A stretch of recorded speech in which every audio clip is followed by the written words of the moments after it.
just by mixing this week's lesson with last week's lesson, we have all this.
And welcome back to Jason Ricci's YouTube channel. Subscribe today. Here we are for part 2 of exploring Paul Butterfield. There's lots of licks I want to show you, and I promise you they're all coming later as long as I can stay alive and no more stray bullets come through this house.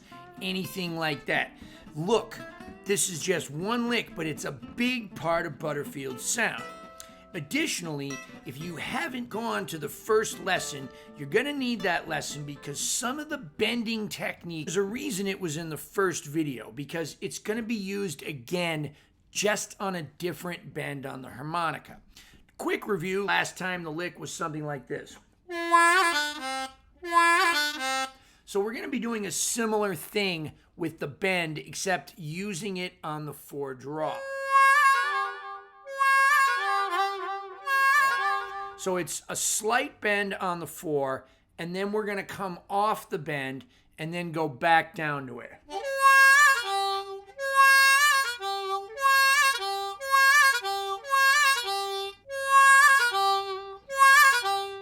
Now, even though the lick is 4 draw bend, 4 draw bend-ish, 4 draw, 3 draw, 2 draw, we're not even going to really think too much about 3 draw, just whipping by it. So we're going to continue inhaling on our way down to 2 after we get done with that little subtle, intricate bend on 4.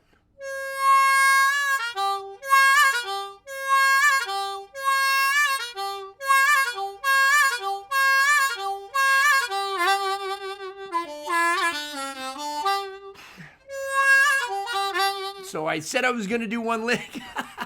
So here's the first one.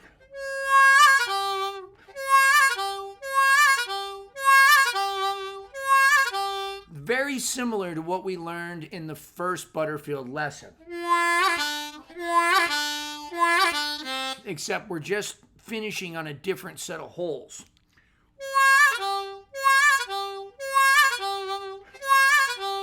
That's our lick. 4 draw bend, 4 draw bend-ish, 4 draw bend, 3 draw, 2 draw.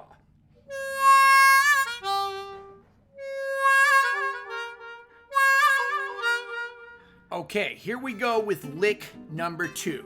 It's going to be exactly the same lick as lick number 1, except we're going to tag on one note. That note will be the 3 draw half-step bend.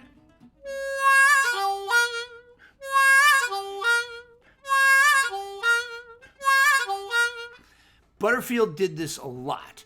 It's part of what makes him such a genius is just like a jazz player or a good blues player, he didn't always end all of his licks on the root.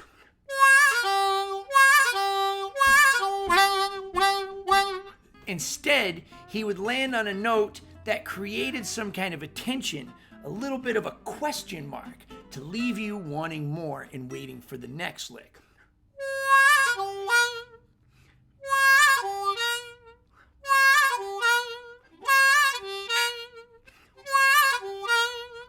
And then you can resolve it later.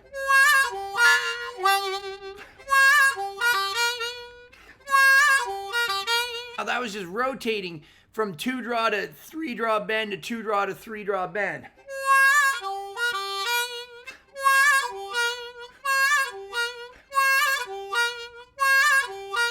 There we go. Lick number 2.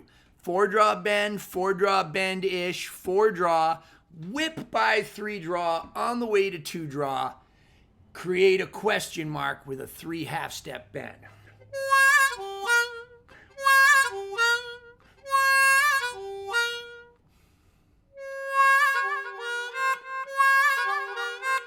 All right, lick number 3 is going to be same as lick number 2, except we're going to add a different note. We're going to create a different question. Now we're going to do the same lick as we just did in lick number 2, except instead of ending on 3-draw half-step bend, we're going to play 3-draw half-step bend, but end on 4-blow.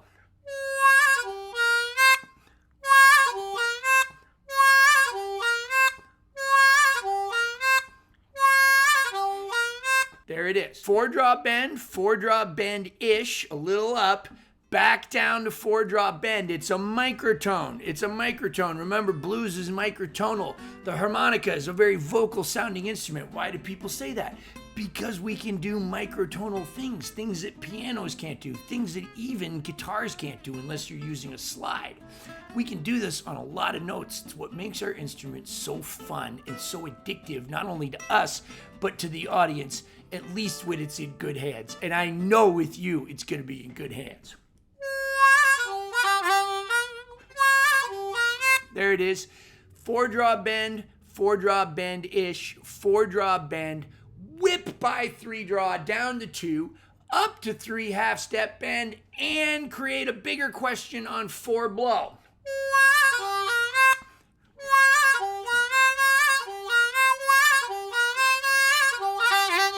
There we go. There's lick number, what is it, 4 already? Let's do it. Welcome to lick number 4, the final lick.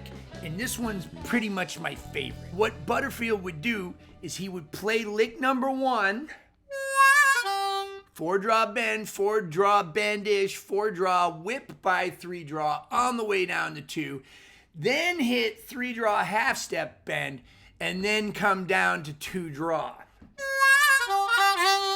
And maybe hit it twice. And then sometimes he would mix that with lick number, what was it, whatever, and go back up to the 3 half-step bend.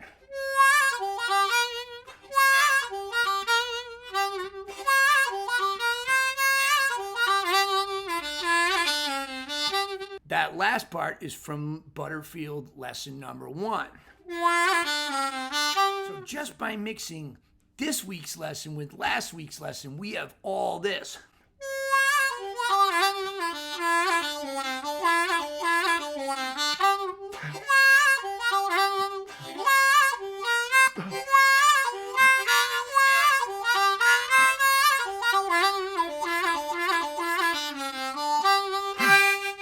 Now, of course, you can attach one note to the top of this too.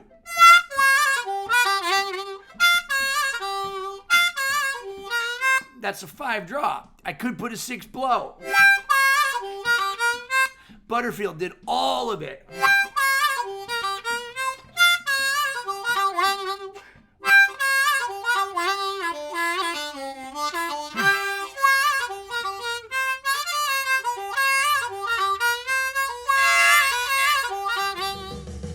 Now, before we get to the credits, I'm going to take this time to tell you an unedited story.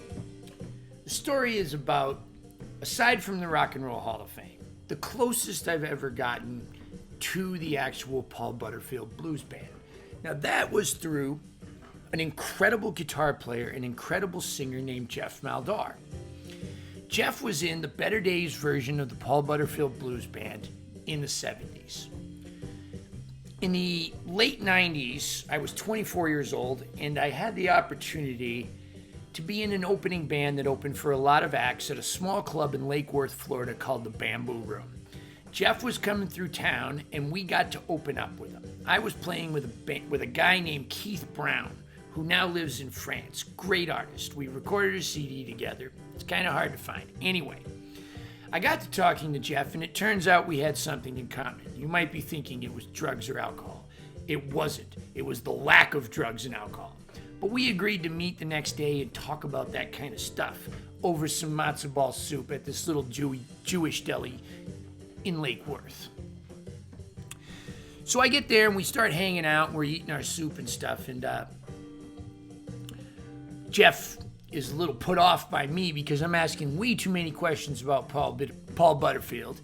And if you think that I'm amped up now, you should have seen me in my 20s. It was out of control, right? Bipolar disorder on 10. And an enthusiasm for Paul Butterfield that was probably a little unhealthy. I don't know what I was trying to do. Maybe I was trying to just find out information about Butter. Maybe on some level I was thinking this guy would hire me, put me in the band, and I'd be big and famous. Whatever it was, I was coming on a little too strong. So at one point, Geoff says to me, "Hey kid, can I ask you something?" And I said, "Sure, Geoff, what is it?" And he said, "Are you on any kind of medication?" I said, "No." And he said, "Well, you might want to look into that." Anyway, that's not the story. That's just a joke. So moving right along, right, he did tell me one story. He was a little protective of the information, didn't really want to talk about Butterfield. Still sort of a sore spot, right? Butterfield passed away too early and potentially from preventable circumstances, and that's hard. It's hard to lose a loved one. I've lost lots of loved ones to drugs and alcohol, and a lot of people have almost lost me to that. So anyway, Geoff did tell me one story, and it was a time that the band was playing on the same night as Cannonball Adderley. And they went across the street, everybody but Butterfield, and went and saw Cannonball Adderley. Now, I don't know if these guys are like me, but I think so, a little bit. They probably looked up to jazz musicians. Blues musicians often look up to jazz musicians, academically, musically, maybe even spiritually. But they got to talking to Cannonball, and Cannonball had invited Butterfield to come play with the Cannonball Adderley Quartet. Now, Butterfield never showed up. Later on, the band, I guess, maybe went and talked to Butterfield and asked him why he didn't want to come, and he said, "Well, I didn't want to come because I didn't want to not be the best one on stage," or something like that. Geoff, if you're watching and I got any of these details wrong, please forgive me. I was a kid and I'm still crazy and I mix and contort things all the time. But I think I got the message right if you stay tuned. All y'all. So anyway, Butter didn't show up, but Cannonball later agreed to come to the hotel room and hang out with Geoff. So they did. And Cannonball and Geoff were sitting there and they're talking and stuff. And, Cannonball says, "Well, hey man, why didn't Butter come?"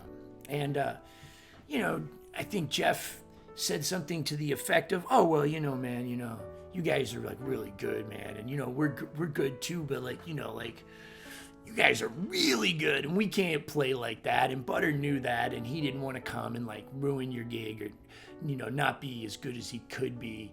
You get the idea. And Cannonball said to Geoff, he said, "Do you know who the fuck you're playing with?" And Geoff Muldaur said, "Well, I don't know." He said, "Paul Butterfield has some of the best timing of any musician I have ever heard." That's coming out of the mouth of one of the greatest jazz saxophonists to ever live. So when we learn these licks, they're licks. They're just licks, right? It's about how we play them and where we play them. As great as I am, I'll never be Paul Butterfield, and you'll never be me. But that's okay. I won't be you either. Try to take the licks, string them together, make them your own. If there's one thing that stands out about Paul Butterfield, he was his authentic self. Sure, he took influence from the greats, from Little Walter, from Muddy Waters, from Sonny Boy, from everybody. There's influence there, right? But when he played Butterfield. Now, it's important that we go back and we learn these licks. That's important. It's important that we try to get them note for note. Every little thing, from the vibrato to the way we release the notes, to the attack, to maybe even some of the equipment, right? That's all important, right? But then that's just a means to an end. We want to just feel what it feels like to play it that way. And then we start to move it, right? Let me go out with just a little bit of Jason playing Jason. I'll start off with some Butterfield. And then I'll just start being me. Can we do that? Here we go.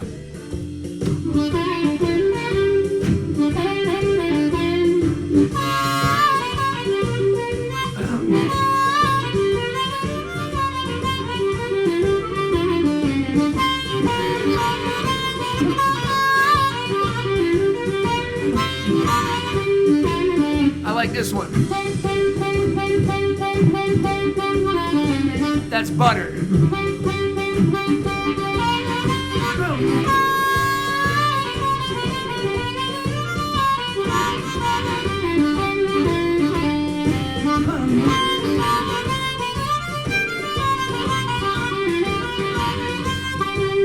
Yeah. I started there. That's how come I can do that, right? I listened lick for lick, note for note, everything.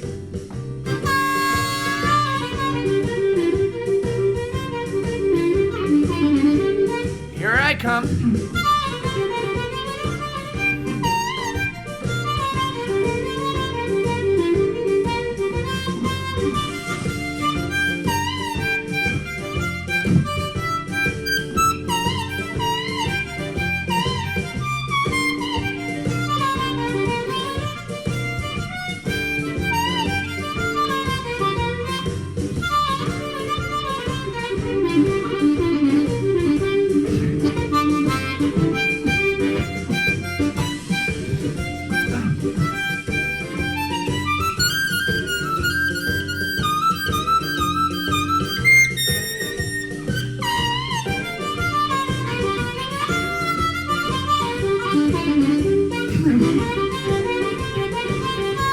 Little pat.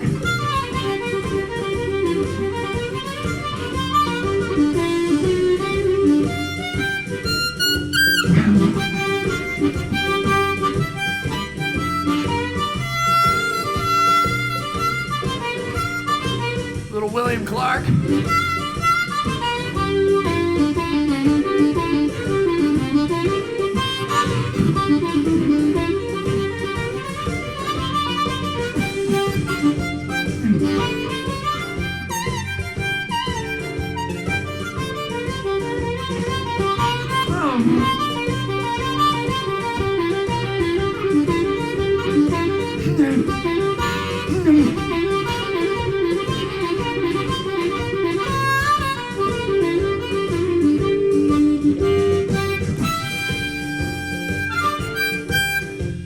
Stay tuned for the credits. Thank you, everybody, for tuning in to Jason Ricci's YouTube channel. 16 years of incredible YouTube harmonica-related content. That's right, 16 years. At this point, over 500 free instructional videos. If you're interested in what kind of harmonicas I play, microphones, amplifiers, pedals, any harmonica related products, please check out my sponsors. These sponsors in one way or another also help keep these videos going. Who am I talking about? I'm talking about Blue Moon Harmonicas, bringing you the best in custom harmonicas. We got custom cover plates, custom combs, you can get your name put on it just like me. Reed work, refurbished pre-war marine bands. Look at that, they put the little brace there, no more crushing the covers. The Lone Wolf Blues Company, the very best in pedals, microphones, almost anything you need for your amplified harmonica need. The Lone Wolf Blues Company, right here out of Ponchatoula, Louisiana. We got you. Harp gear, amplifiers. They got big ones, they got small ones. You know what they sound like? They sound like the best tube amps on the market. Harp gear amplifiers out of Ocala, Florida. Pedal pad, pedal boards. Incredible custom pedal boards built to last, made by two brothers who really care.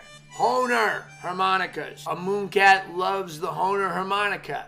I like the Marine band. I get Tom to put the little special 20 cover plates on it. He tricks them out, but they play great right out of the box. All of these sponsors are linked below in the description box. What else is linked below? Patreon. Consider becoming a Patreon patron. You'll be supporting me. You'll be supporting the cause. You'll be keeping these videos free for everybody. And you'll get a lot of extra content over at Patreon. You'll get vlogs, occasionally some extra lessons, some posts that you might not see on Facebook. A lot of stuff that I can't say or won't say here on YouTube is over on Patreon. I love my Patreon family. You guys are the best. If you're not into the monthly subscription, you can also give me a one-time tip at Venmo or PayPal below too. I'm a touring musician and I play all over the country, really all over the world with all kinds of different acts. Check out my website, www.mooncat.org. In all seriousness, YouTube, Patreon, my sponsors have absolutely changed my life. Subscribe below, set reminders for the videos. Don't miss any events. Every single Friday there's a free harmonica lesson and a lot more. Even if you're just subscribing, you're helping me a lot. Those of you that are joining me on Patreon, you guys are helping me to make better decisions with my career. In all sincerity, thank you so much, YouTube, for just an incredible outlet. It's a video diary. I get to look back at 16 years of these videos. I had a lot of new friends, some really fine musicians, made some great contacts in the industry, and it's all because of you. Thank you, my harmonica family.